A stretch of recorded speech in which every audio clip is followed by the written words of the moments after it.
In 1982, a wildlife biologist named Tom Surfass loaded a river otter into a transport crate on the bank of the Allegheny River in Pennsylvania. It was the first one.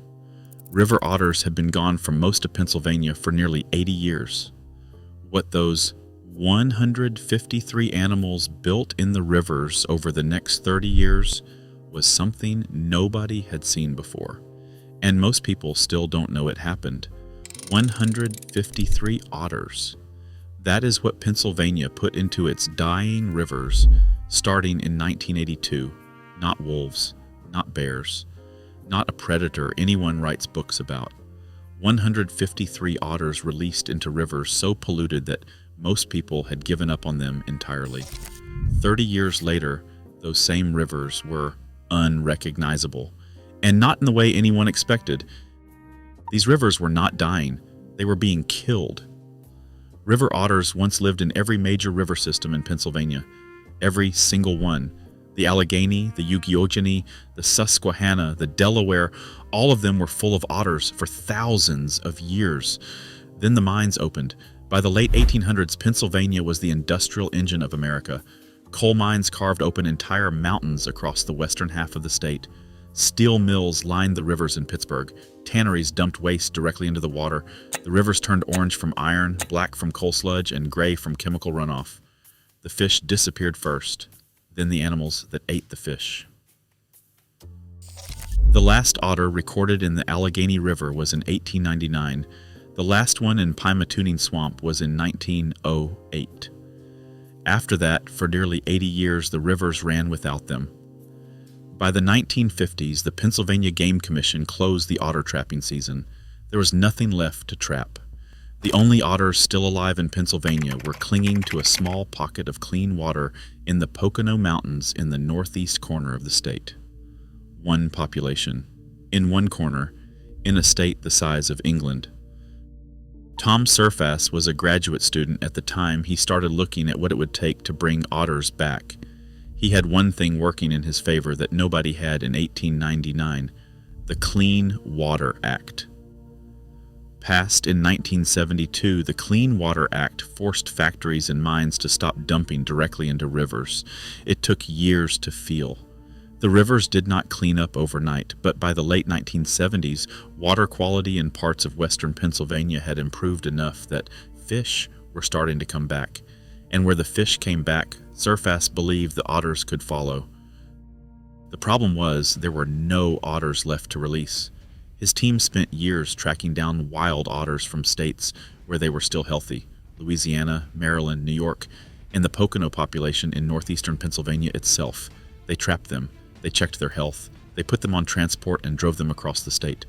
In 1982, the first otter went into the Allegheny River, then Tionesta Creek, then the Youghiogheny River, then Laurel Hill Creek, Pine Creek, Kettle Creek, Loyal Sock Creek, and the Raystown branch of the Juniata River.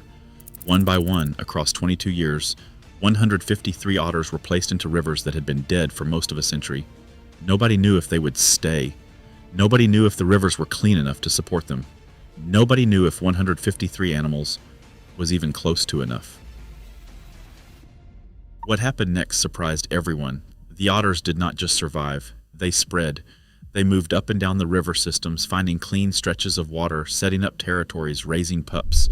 Within years of the first releases, biologists were picking up signs of otters in parts of Pennsylvania where they had not been seen in living memory. River otters eat between 1 and 2 pounds of food a day: fish, amphibians, crayfish, mussels. They are not picky.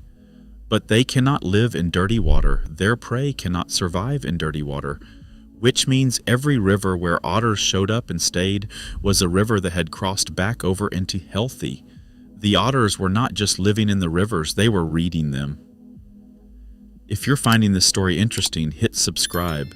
We cover exactly this kind of wildlife comeback every single week. Now back to the rivers. By the 1990s, something was happening along the Youghiogheny River that people who had grown up near it could not quite believe. Otters were being spotted in the open, sliding down muddy banks, fishing in the shallows, raising pups in the root systems of riverside trees. 28 otters had been released into the Yough. They had multiplied, and as they spread through the river system, the fish populations they depended on were growing with them. Penn State's research team, working alongside the Pennsylvania Game Commission and the U.S. Geological Survey, began tracking how far the reintroduced population had spread. What they found was that the otters were now showing up in river systems far beyond the original release sites. They had moved through connected waterways on their own, reclaiming territory that the reintroduction program had never reached. In 2022, cameras on the banks of Presque Isle State Park, a peninsula on Lake Erie in the far northwest corner of Pennsylvania, caught river otters on video for the first time. Nobody had released otters anywhere near Presque Isle. They had walked there themselves.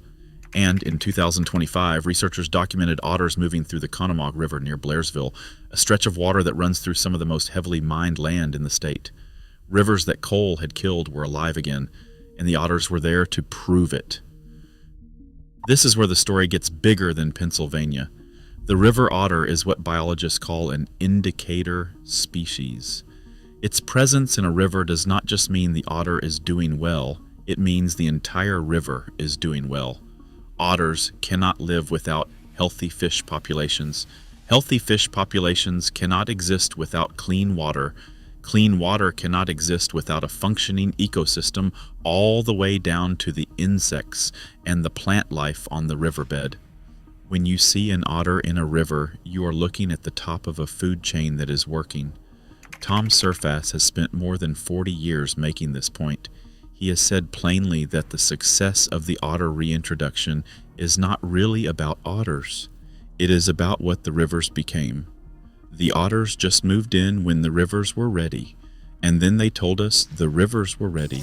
153 animals, 8 river systems, 30 years. Otters spreading into rivers nobody released them into. Fish in water that had been orange and black and dead for most of a century, a population that started with one crate on the bank of the Allegheny River and now spans most of a state. Penn State's researchers ranked the otter reintroduction alongside the comeback of the elk, the recovery of the white-tailed deer, and the return of birds of prey as one of the most significant wildlife events of the century in Pennsylvania. Not one of the most significant conservation efforts, one of the most significant wildlife events. Those rivers were written off. The otters did not get the message. Hit subscribe. What we cover next makes this story look like just the beginning.